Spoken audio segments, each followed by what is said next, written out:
Hi guys, and welcome to the Stephen King Sematary Club. Hi guys, we are going to talk about The Ledge, which is the next short story in Night Shift. So our story begins in a penthouse, and the penthouse is 43 stories up, which I don't know why it wouldn't be 44 or 45. For some reason, 43 is annoying to me. But anyway, there's a man named Kressner, and his wife has been having an affair with the tennis pro that she's taking lessons from. So the tennis pro is in the penthouse with Kressner. Kressner is this kind of mafia type person. He's raking this tennis pro, Stan, over the coals for having an affair with his wife, Marcia. And he mentions that, I know you have a record, and, I have taken the liberty of having my henchmen take your car, move it to a place you don't know about, and plant heroin in your car. And I'm going to call the cops if you don't comply with my little game that I want to play with you.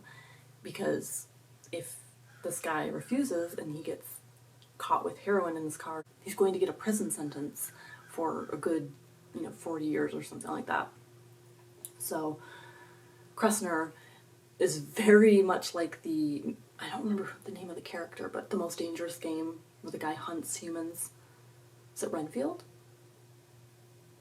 I don't know. Regardless, he's very much like that. He has this desire for these twisted games, and his little offer to Stan is this. So, quote, "What I propose is this, that you walk around my building on the ledge that juts out just below the penthouse level.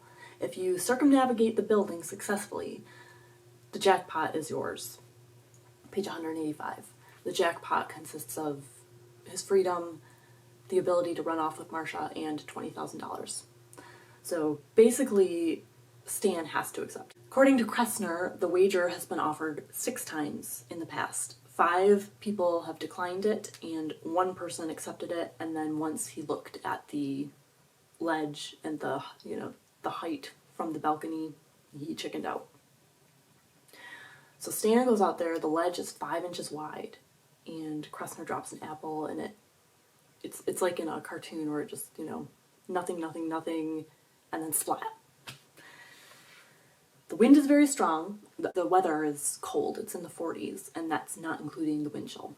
That's just, and it's going to be colder up there.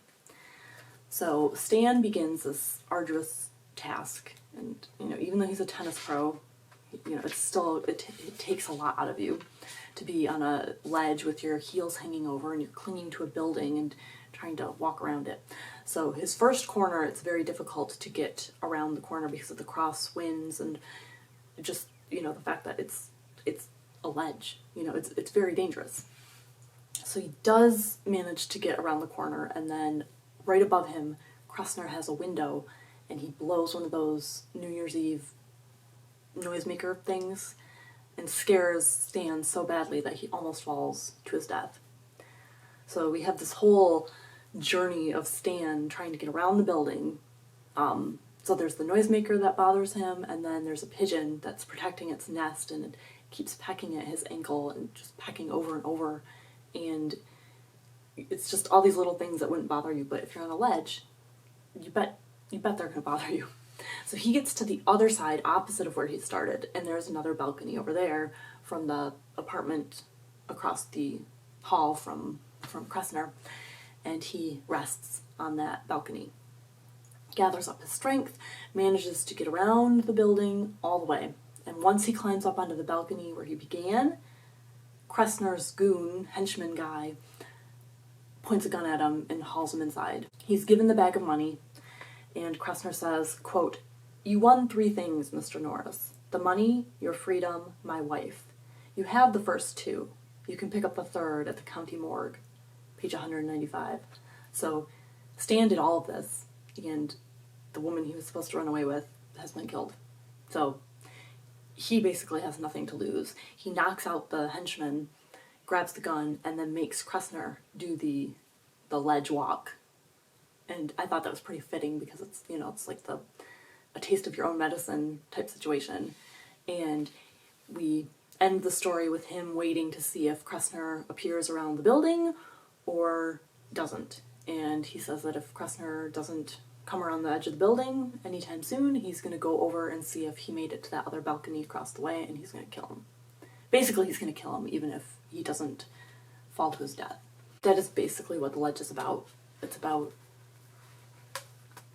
people with their backs against the wall and people torturing other people, and then it backfires and they get a taste of their own medicine.